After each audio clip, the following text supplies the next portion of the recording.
joined by various leaders of political party youth movements to unpack the relevance of such structures in the country. Joining me now is a DA youth leader, Luolo Mpiti, ANC Youth League National Youth Task Team spokesperson, Sizopila Mkize, and Action SA Youth Advisory Council member, Sabelo Chalufu. Also will be joined in this conversation by EFF Student Command President Mandla Shikwambani online, as well as IFP Youth Brigade National Chairperson Mthokozisi Nxumalo. You are part of this conversation tonight on Twitter at Newzroom 405. Send us your comments and your questions with the hashtag Roundtable on 405, or WhatsApp your questions and your comments to 0721105584. Good evening to you all, and thank you very much for your time. Thank you very much for having us tonight. Gentlemen, I'll begin with you, Action SA. Politics. You still believe there can be a solution to the many challenges facing young people in South Africa today?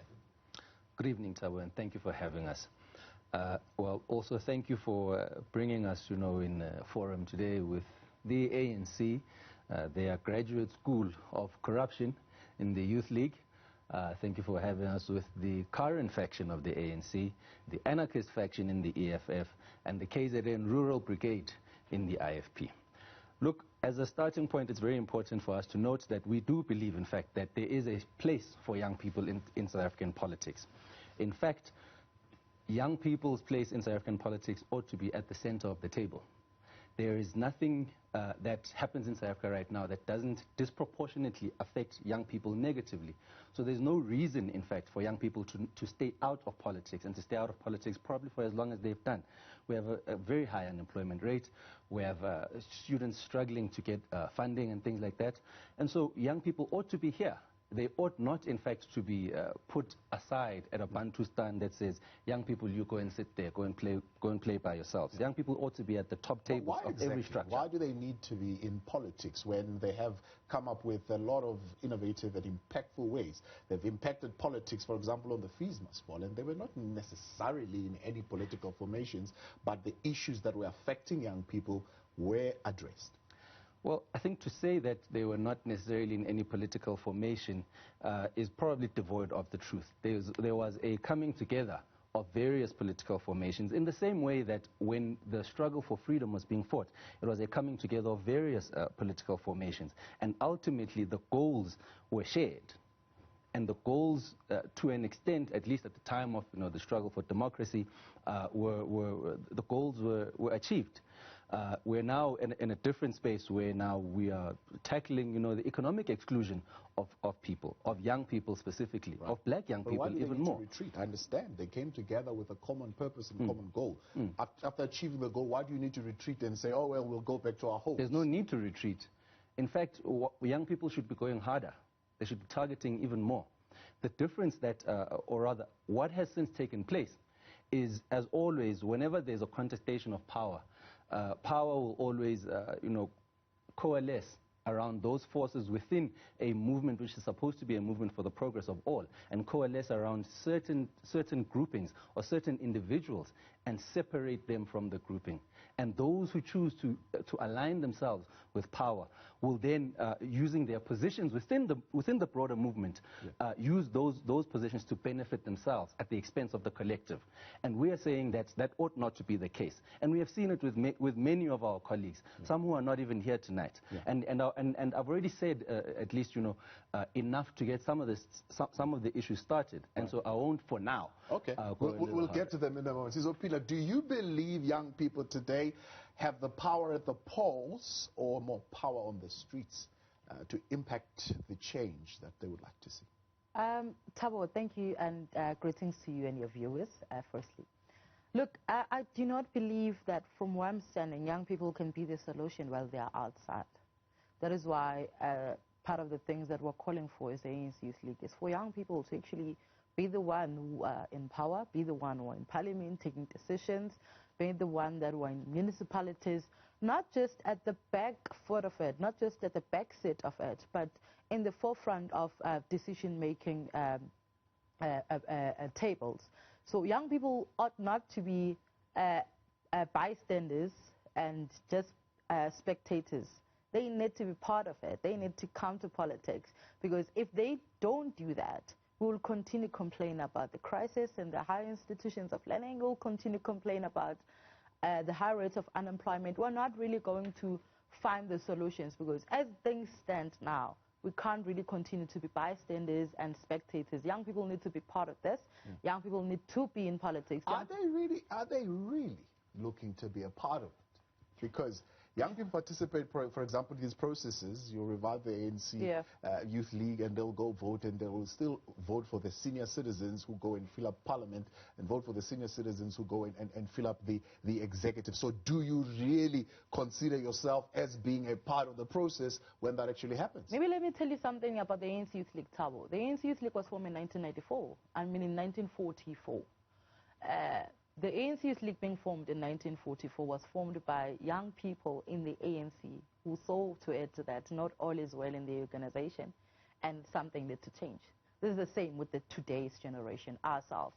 To say not all is well in government, not all is well in our country.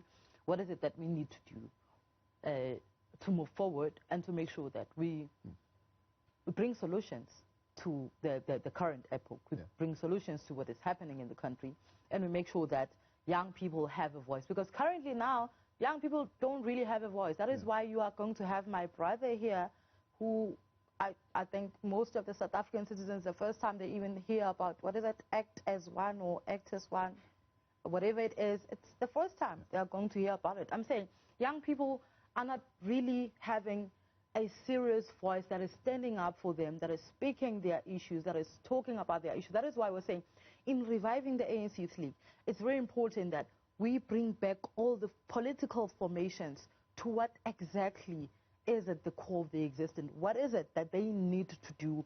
What is it that is needed and wanted by the people that are staying in shacks, by the people that are unemployed, by the young people that can't access higher education? Those are the things that we need to tackle, and it's not really happening as much as we would want it to happen, because we do not have young people at a deciding table. Young people, as you were saying, that young people are probably 2022 next year, we're sitting in National Conference of ANC. The young people are probably going to vote for older people, but that's not the case. That is what we're driving, to say young people need to have a voice. But that's just generally the view of the ANC Youth League, that you... I mean, the first question that they would ask is, we're concerned that you're just going to be used by the old politicians. That's all you hear. In fact, you yourselves are interested in reviving this leadership in order for you to use this as a step ladder to the real positions within the ANC. That's not true, Thabo. Look, what you need to know about the ANC Youth League is that it's not the first time. And if you have really been following the new leadership of the Youth League nationally that has been put in place, we have made sure that we stay as far away as possible from the squabbles in the ANC leadership, because we don't want to be forming part of any of the factions that are going on in the ANC, because we understand that at our coexisting the issues of young people need to be employed, young people need to be in business, young people need to get themselves in the higher education system. So it's not possible that you can really do all of that while you are just a bystander, just a spectator.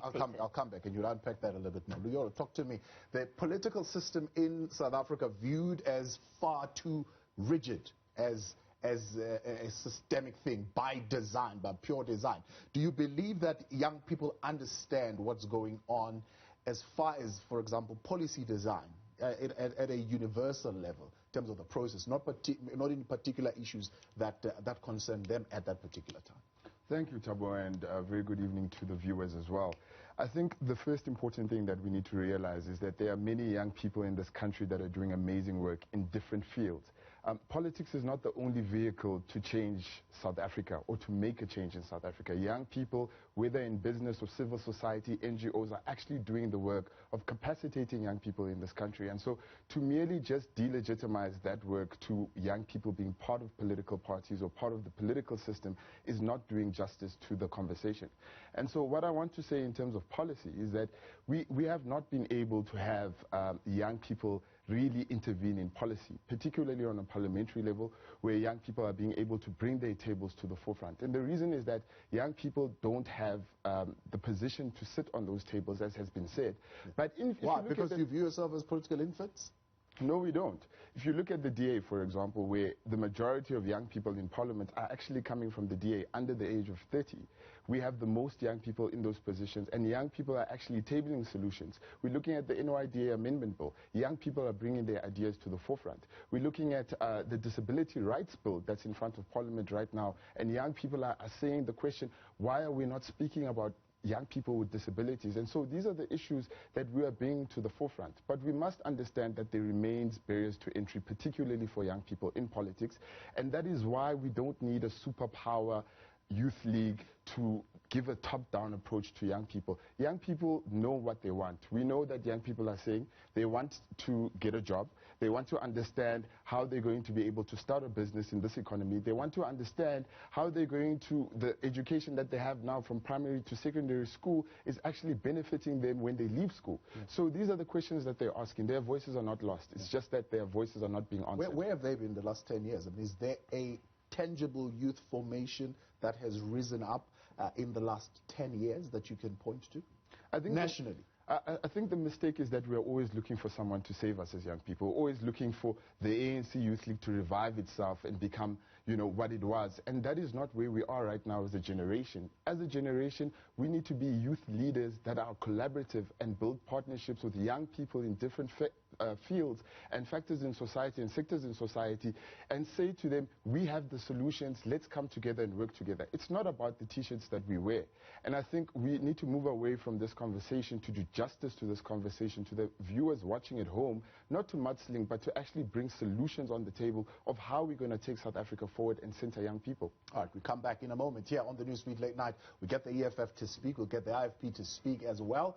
There are youth formations on this particular question. Is politics still a vehicle that young people are looking to as a solution provider to the various issues facing young people in South Africa today? Luyolo Mpiti, Sizopila Mkize, Sabelo Kalufu, Mandla Shkwambane, as well as Mthokozisi Nxumalo with us tonight. Tag us. Conversations continue tonight with youth formations of various political organizations here with us in the studio and also joining us online. Luyolo Mpiti, Sizopila Mkize, Sabelo Chalufu, Mandla Shkwambane, and Mthokozisi Nxumalo. Part of the conversation tonight. You also can be a part of it at Newzroom 405. WhatsApp your questions and your comments to 072-110-5584.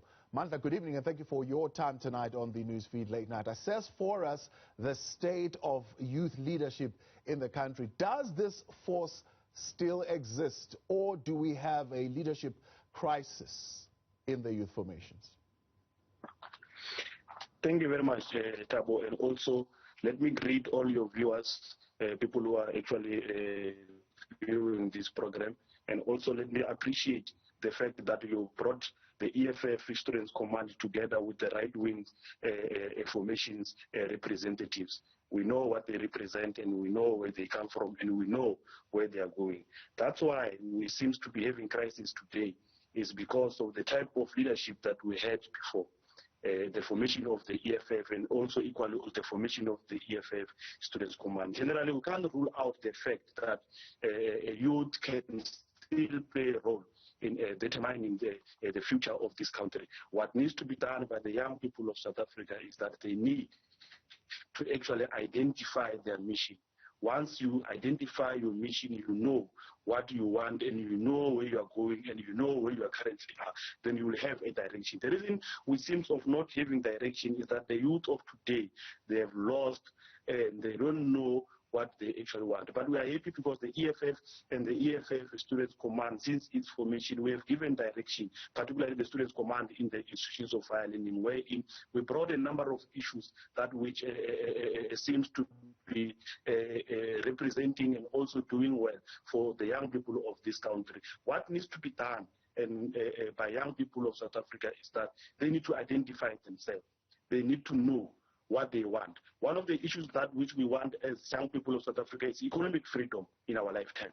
And also apart from that, what we need is land as young people of this country, so that we are able to work the land and we are able to participate also into the mainstream economy of this country. And also what we need as young people is that we need all the sectors of the economy, all those strategic sectors of the economy personalized. And then economy in our hands as young black people. Then now, when we... Yes. Mandla, I think we're having a bit of a challenge with your connection, so let's try and get you connected on a better line, because we don't want to miss what you're saying, quite important. So I'll let them establish a better connection with you. Let's bring in Mthokozisi Nxumalo. Mthokozisi, talk to me about what young people think of democracy today and whether or not they believe it's something that they can be a part of and participate in. Thanks, Thabo, and good evening to you and your viewers and the colleagues there in studio and Comrade Mandla.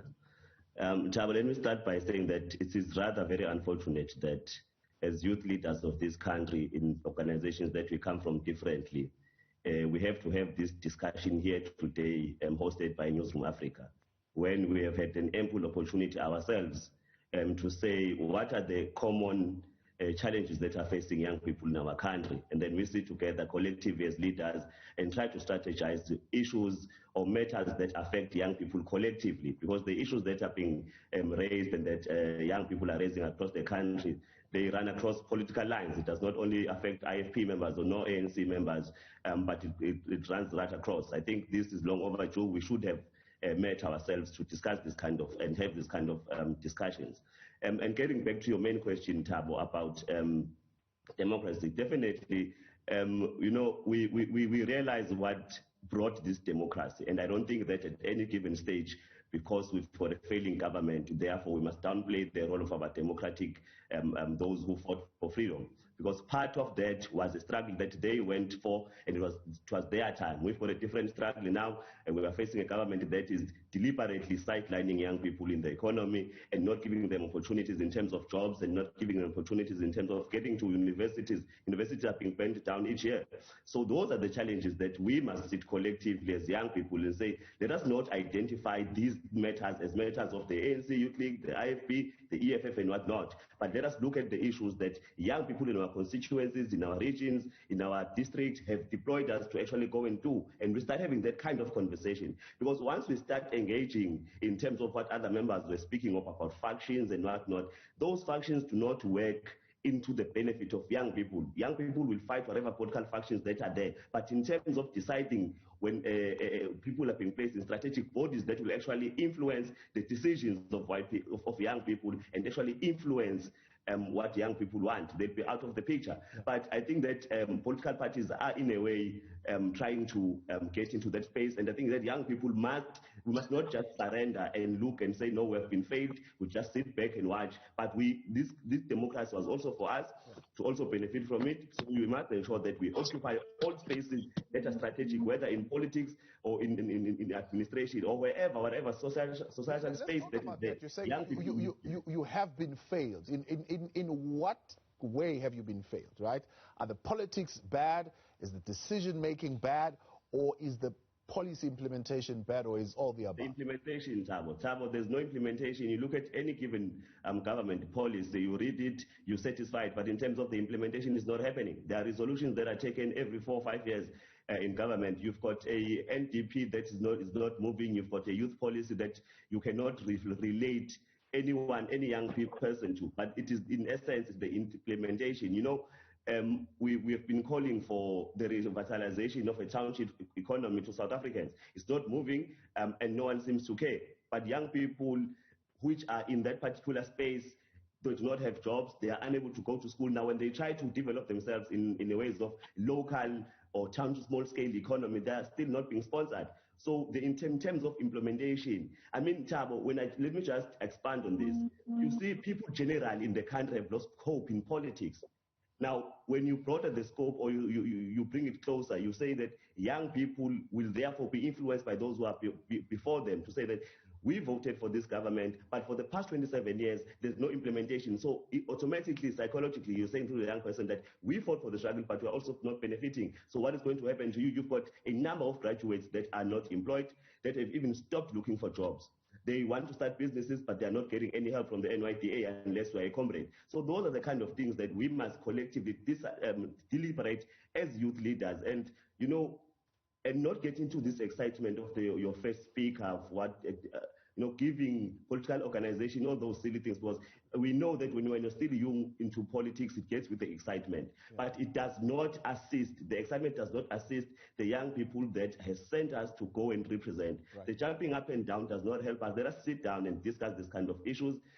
Collectively, like I was saying earlier, that is very unfortunate that we are having this discussion for the very first time, because it's hosted by Newzroom Afrika, whereas as leaders we should have taken an initiative to say, let us sit down and address the issues of young people of our country. Let's talk about that for a little bit. Why do we have to wait for you to organize yourself as the NYDA and eventually the ANC Youth League before we address the issues? Why can't we just address the issues on the ground? Come together as young people, as he's saying. What is keeping young people from doing that? I really think that what my brother Luyolo on my right has said really is his vote of confidence, actually, in the ANC Youth League.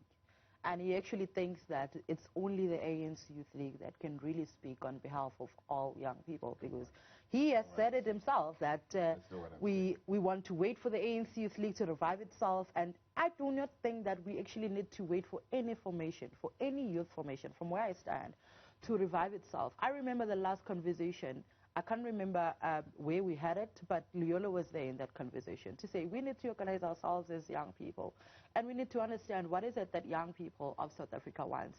Black young people in majority, because we do not want to be supporting Brother Luyolo someday when they say he's one of the experiment gone wrong. We want to understand what is it that young people of South Africa, the black marginalized young people, for instance, we need to understand, we need to go, because what we do as young people is that we get comfortable with all the packs that we get in our various political formations. We get comfortable. As soon as you have a car, you have a house, you can live in Joburg, then you're comfortable. But you forget about where you come from. You forget about the real issues that are facing young people. You forget about the child-headed households. You forget about how can you assist those young people. How can you assist the young people in Eastern Cape who are made to dig in toilets for their teachers to get their phones. You forget about the real issues that young people across the country are facing. Yeah. And I don't think that really we need to wait for any political youth formation to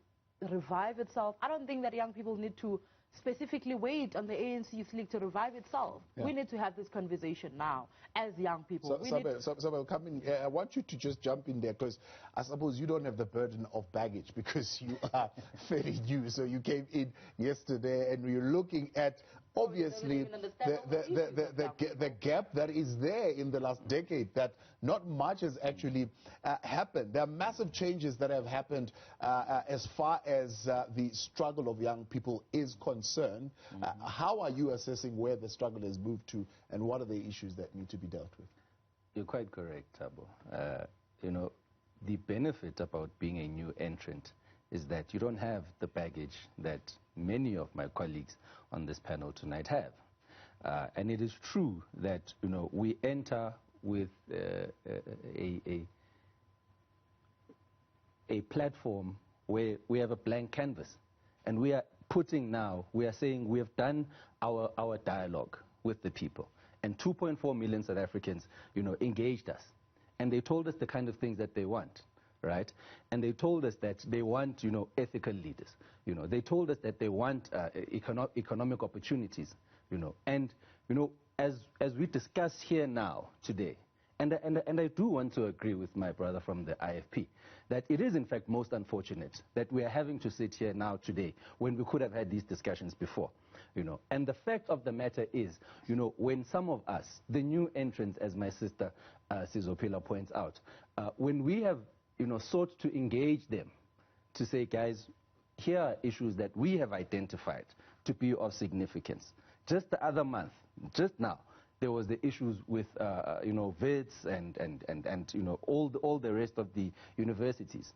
And we had proposed and we had offered ourselves. And we had said, look, guys, we are here. We do accept that we're a new entrant. But we're a new entrant just like you, who has a stake in the future of the constituents who are battling right now.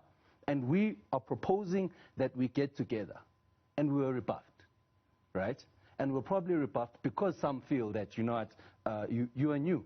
You have not been tested at the polls or whatever it is. You know, they believe that we do not actually understand these issues. And when we tell them that, no, you know what, in fact, in some of your cases, we do know exactly where some of the problems lie. For example, in the NYDA, we know very well that the problems lie with the political interference in the problems that in the operations of the NYDA, in the interference of the governing party in terms of who's going to be appointed onto that board. We know that. We know that since 2009 until 2018-19, they wrote off 1.5 billion rand of the funds that were supposed to be benefiting young South Africans more broadly, black young South Africans more broadly. So these are not issues that we are thumb-sucking out of thin air. We know them very well. We know them for ourselves. We ourselves have been in these spaces, and in many cases we ourselves are still stuck in these spaces. I get a sense, I mean, just listening to what Action SA is saying, even what the ANC Youth League is saying, what DIFP has been raising, that unless you guys come out of these mother body parties that are housing you, there is always going to be skepticism directed at you. Your party is looking at young black people as experiments. Your party is dealing with old people who are corrupt, and you're going to continue to vote for them and put them in power. Your party is rural. Your party is anarchist. I mean, there is no sense that you as young people would want to come together and have one organization that is able to organize young people across all formations for the issues that young people are going to deal with. Look, Thabo, both things can be true at the same time. I think we need to be able to distinguish between bringing out facts to the table and also being able to have a conversation that we need to actually unite and be able to speak to the issues that young people are bringing to us. And I'm glad that Sizopile has brought up this very important point about the ANC, because I do believe that tonight she has a great opportunity to actually apologize on behalf of the ANC Youth League to the young people in South Africa for the looting that has taken place in the NYDA for the past 3 terms. And that is something, Sizopile, that I think you need to take cognizance of, because young people right now are unemployed. Young people between the ages of 15 to 25 are over 60% unemployed in this country. That is because of a failed NYDA that has failed to capacitate young people with skills. And just to say on that, I'm the only person on this panel on the past 4 weeks who's gone to all NYDA branches across 8 provinces to see the issues of what's going on in the NYDA provinces. And I'll give you a quick example. In East London, I got there were only 2 officials in the NYDA office unable to help young people. In East London. So I just want to say, no, hold on, because I want you to unpack that for us a little bit. So we'll start in East London. You've already given us a taste. When we come back on this round table on 405, that's the hashtag on Twitter tonight. Otherwise on WhatsApp, 072-110-5584. Luyolo Mpiti, Sizopile Mkhize, Sabelo Chalufu, Mandla Shkwambane, and Mthokozi Singqumalo. Mandla, I think you are back with us now on a better line. Assess for us the various platforms that are available to young people today as far as their involvement in politics. Are the politics bad, the decision-making bad, the policy implementation bad? What is your sense? Thank you very much, Thabo. Let me also greet all those who are there in the round table. Basically, we all know that all those people, they are coming from the right-wing formation representatives. So, but what we are here for is to also speak about the issues of young people. Let me also say to you, Thabo, that we cannot root out young people to the crisis of South Africa, which we are having today. South Africa is in a crisis, and for this crisis to be resolved and to be solved, young people must participate and must form part of this politics. What needs to be done by the young people of South Africa is to identify themselves, because you cannot embark in any journey or you cannot embark in any struggle or revolution without identifying yourself.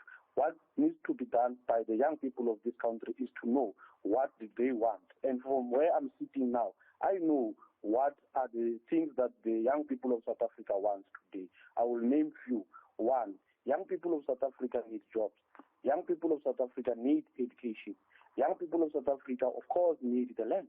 Young people of South Africa, above all, we need economic freedom in our lifetime. After having identified the list that which I have mentioned, then we will know where to start and where to go. The only problem we are having here is that we've got organizations that with the assembling block of the success of young people of South Africa.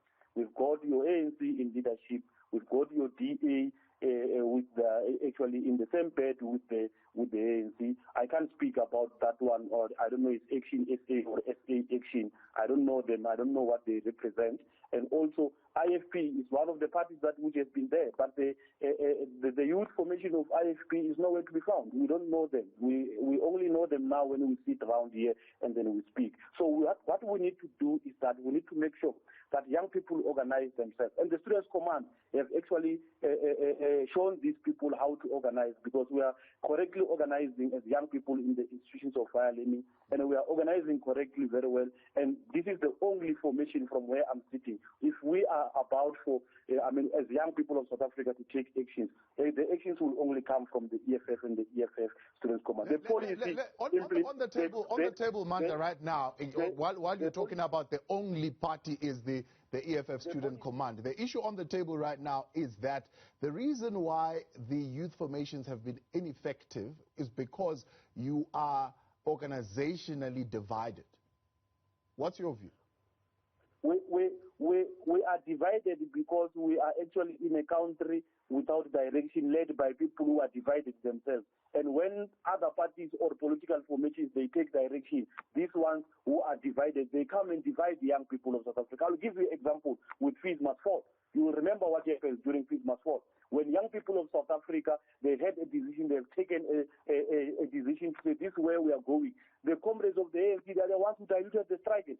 And the comrades of Trasco, they are the ones who diluted the struggle, simply because of what they are getting mandate from their own divided leadership to come and dilute the struggle and confuse people on the ground, and people end up losing focus on what they are doing. But also, I wanted to speak on the issue of policy implementation, Thabo. Yeah. The policies are there, and we all know that we've got right policies in this country. But we don't have implementation of those policies as we speak. We've got people who are sitting in the offices, people who are tired there in the offices, people who are old in the offices. Instead of them implementing the policies which are already there, they go and do otherwise. Yeah. What they do best is corruption. What do you think should happen to those people? Should there be a retirement age for politicians across the board, including in your own organization? Yes, of course. There should be a time where we are saying you are old enough, you can no longer continue to serve people effectively. Therefore, you must go and rest. You have led. Let others come and lead. Because we are the party that believes in the fresh blood. We are the party that believes in the young leadership. You will agree with me that we do have young people in parliament who are actually coming from the EFF. Your likes of spokesperson of the EFF, Wian Pambo, we've got Snawo Tambo, we've got the former secretary of EFF Students' Command, Piwawa. We've got many people that I can mention who are also in parliament. We've got your Naledi Chirwa who are there, active, you know. So what we are saying is that all these old people whom we are having now in position of responsibilities and they can't effectively work, they must be removed. We must have a political will to give young people the machine and let young people run with the machine and do the good for this country. Let's talk about what view is around your particular formation, that it's too silent, but not only that, there are new platforms that young people are forming in politics today when you are holding on to old ways, I suppose, of doing things, and you're not relevant in speaking to them. Thabo, you see, I think every political party has got a stage of transforming itself.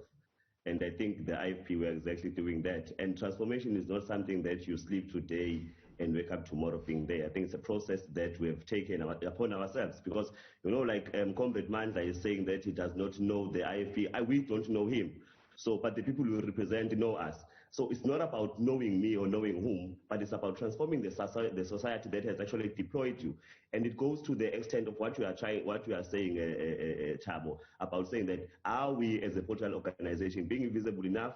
Well, admittedly, no. But are we doing something about it? Yes, we are doing something about it, and we are engaging on youth issues. It's very unfortunate that some of them do not get coverage from your colleagues.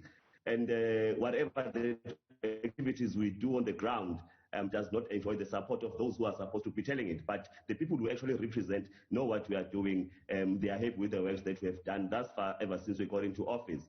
But ultimately, Thabo, I think all the youth organizations at this particular stage have got a challenge of being swamped into, national or rather bigger structure politics, which ultimately has made the youth formations right across not being able to be visible. That is why Comrade Luyolo was saying earlier on that almost all youth formations are not being adequately visible. It goes back to the main question that you had asked earlier, that young people still want to be or are interested in politics. It says that if we as leaders of young people are not being able to take their issues on the table, but we come here and look at different political parties, right wing, left wing, and whatnot, and not actually look at the essence of how our people are actually suffering.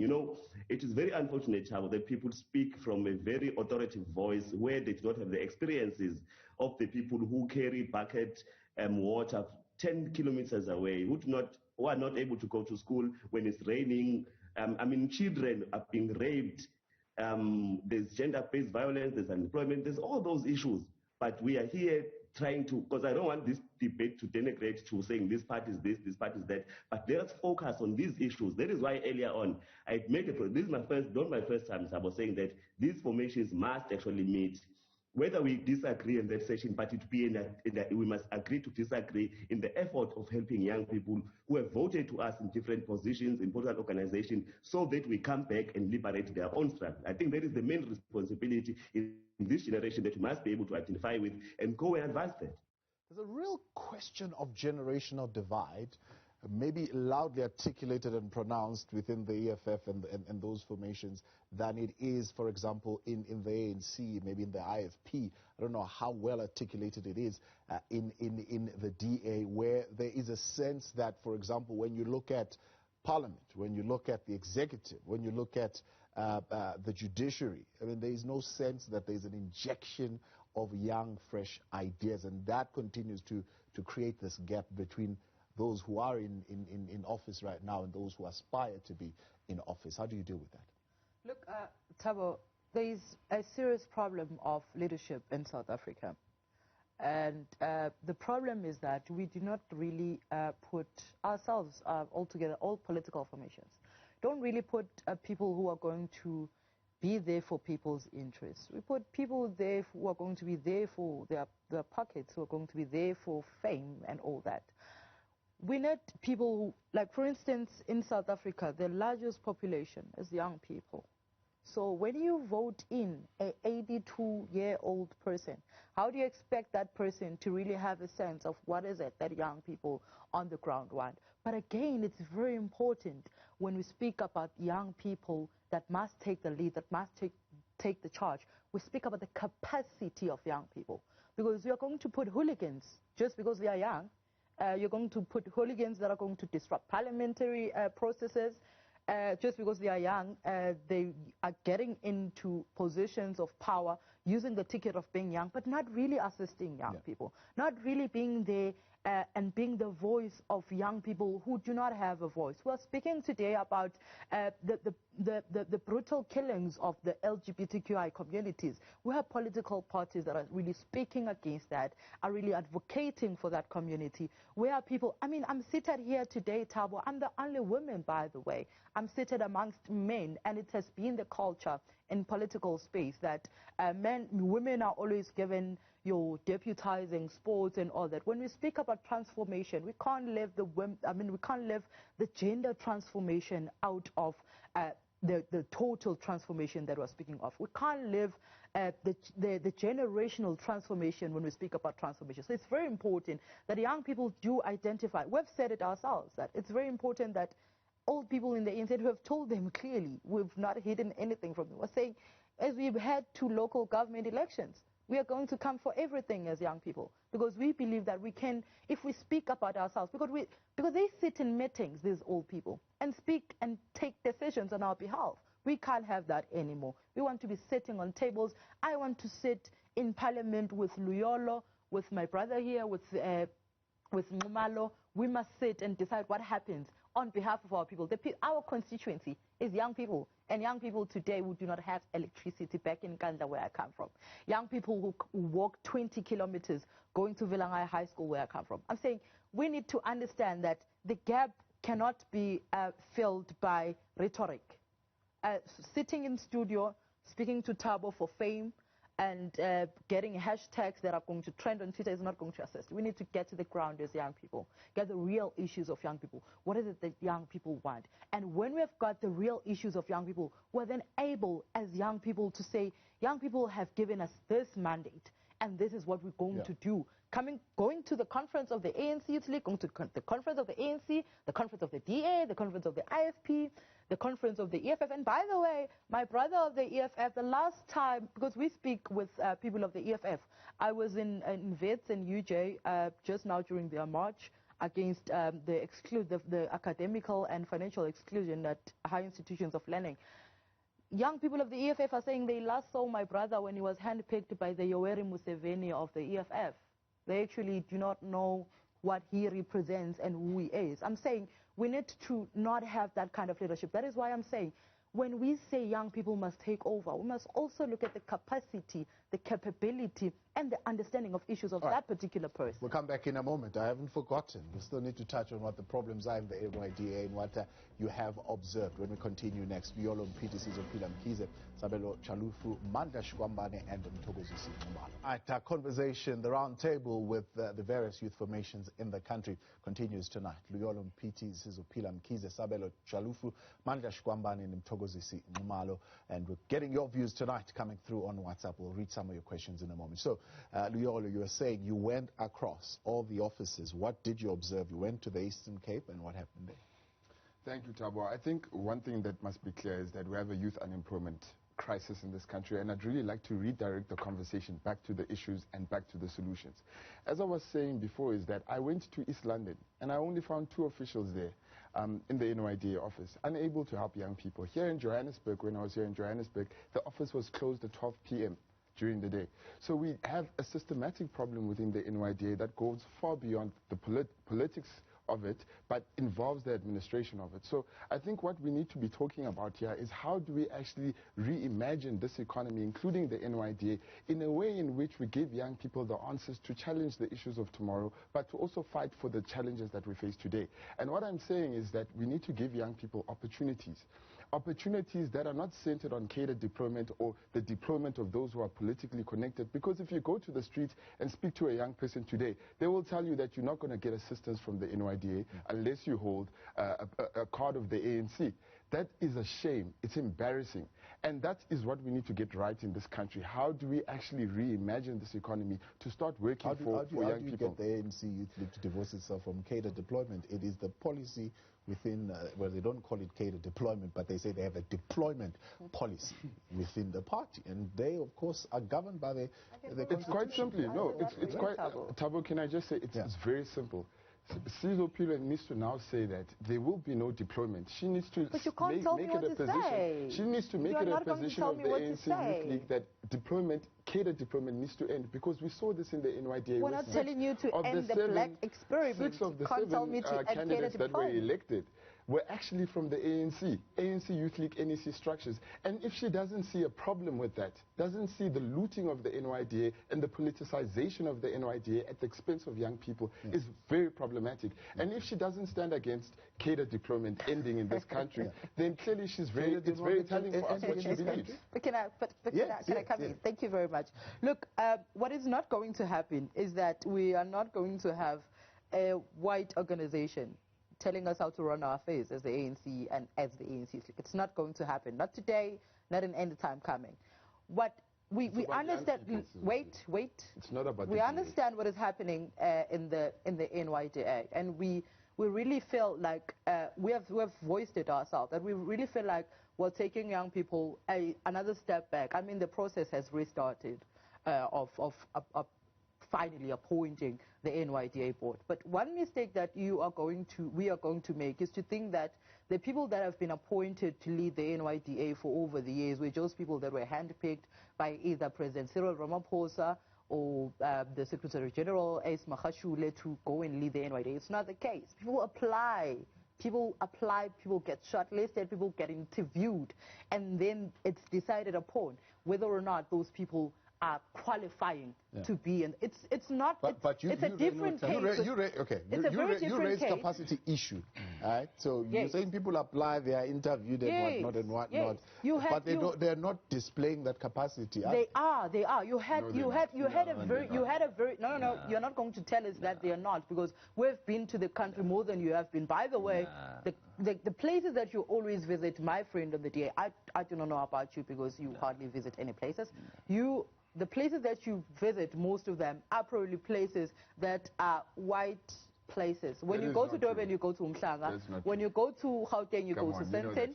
When you go to Cape Town, you go to all those places where our people who want help in the NYDA are not there. You have had an NYDA that was profoundly and much led by your Sfiso, the recent one, your Sfiso Mdluli, your Bavelile Hlongwa, the late. Those people have led the NYDA. It is the parliament, by the way, that even gave them credit to say they have been leading the NYDA well. You have the Solomon Mahlangu Scholarship Fund that has assisted a whole lot of young people, by the way, established by the same NYDA. My colleagues here must just tell us that they want a share in NYDA, and they can apply and lead the NYDA. They don't have to go through the back door. Let me tell you this, and you know, we've been, or at least I've attempted to be charitable to my sister Sizo, because I understand the difficulties that they are facing. My sister Sizo sits on that NYTT, which led a coup on their predecessors. So they sit in a position where they are, frankly, constantly fearing karma, number one. Number two, they are constantly fearing disbandment. We know that their previous body was disbanded. They've been in a perpetual state of disbandment for donkey's years now. So when we discuss the issues of the NYDA and the broad issues that affect young people in the country, we must not sit here with the ANC and shy away from being honest with them. They have been at the heart of the corruption that has taken place in the NYDA and in many other institutions. Sfiso Mdluli, that my sister Sizo so proudly holds up as a beacon of excellence, went and put his own name on a tombstone. How does that have to do with... No. The point of the matter here, is the fact that we have an ANC youth league which views public resources as their own resources, which uses public resources for the betterment of themselves against the interest of broader South Africans, of broader young black South Africans at that. And so when my sister sits here and says to me, I don't know you, the same thing that my brother in the EFF did, I don't know you. You don't have to know me. It is the young people of South Africa who need to know me. It is the young people of South Africa who need to know themselves and can see themselves and then take the initiative to say, you know what, I might not have been in politics for however many years that some of the other organizations have been around. But you know what, I have what it takes. I know the issues. I am the issues myself, and I have what it takes to take the country forward. And so for us as Action SA, the one difference that sets us apart from all of these colleagues who are here, we are not even a youth league per se. Yes. We do not have that. We are one unitary organization. And in our unitary organization, we as young people are leaders ourselves. 1/3 of our highest decision-making body is young people. The average age of our prospective candidates for council right now is in the mid-30s. Yeah. We are young people. We are taking the lead in our organization, and we are saying that there are many other young people in the rest of the country who should band with us. And so when my brother Luyolo speaks about, you know, the issues that he has observed in the NYDA, we have observed similar issues as well. Yeah. The fact that Sizo might not have seen me walking down in Jeppes Town doesn't mean that I have not been there. Let's get the EFF in here. What issues have you observed at the NYDA, Mandla? No, thank you very much. Let me also start by saying we know that the daughters of the ANC, like the one who's sitting there, claiming to be on the ground, but she has never been anywhere in the ground. That is why when you listen to her, it's one of those people who are part of the tax team of the Youth League to protect the interest of a certain faction within the ANC. she doesn't even know the corruption which is happening in the NYDA, because there is, of course, a corruption in the NYDA. Let me also put it like this. The newly appointed board of the NYDA, there's no board. You check the people who are in that board of NYDA. Yeah. You will check that that board is being re-established. I've been telling you, the guy has not been anywhere. Keep up, brother. He has not been anywhere. So give him an opportunity. Listen to me correctly where I'm actually coming from and where I'm going. Why the board was actually reintroduced is that, let's look at the beginning, how that board was actually appointed. You look the people who were forming part of that board. Let's start there, because those people were not correctly appointed there. And majority of the people who were part of that board, it was people who come from your SASCO, who come from your bad ANC Youth League, who come from these structures of the ANC that they represent nothing but corruption on its own. You go to the offices, go to the NYDA, you go to those offices there and check when last that office was actually open for people to access whatever they need to access in that office. Young people of South Africa, they go there, they are looking for assistance with many applications that they may have, with business plans that they may have, they want assistance from the NYDA. They do not get anything from the NYDA. In fact, there's no one there in those offices, but people are there who are supposed to be working in those offices. But when you go there, you won't get anyone, but people every month, they are actually getting paid for them to be the ones who are responsible for assisting young people of South Africa in those offices. My brother from this other party called the Action SA, if that is correct, he is correct at some point. But what I said at the beginning is that we do not know what Action SA represents. If one could have listened to me correctly, I never said I do not know him. I do not know him, but I never said that. I said I did not know what the Action SA represents. Right. So now, it's an argument of something else. But what I'm saying is that the NYDA is corrupt, and the lady sitting there of the tax team of the Youth League knows correctly, and she's actually appointed now to bring about whatever they want to bring, or the new leadership of the Youth League, to continue to protect the corruption of NYDA and also of the ANC in particular. We're out of time there. Towards this 30 seconds for you, just parting short. Thanks, Thabo. I still extend the invitation to my for a meeting publicly. We discuss youth issues. We also encourage young people in this upcoming local government to go and stand for positions and not just have these discussions, but not them having to participate. And lastly, dissolve this NYDA thing and get a youth ministry. The IPU brigade has been calling for a particularly youth ministry that is independent of the office of the president, because that woman there doesn't even know what youth is. So we need a youth ministry that is going to represent matters of young people and resolve all these structures that are being established to loot money that is supposed to help young people. All right. There's an invitation. I hope you will take it and actually go and sit and talk about these issues of young people. We're out of time, and that's it for tonight.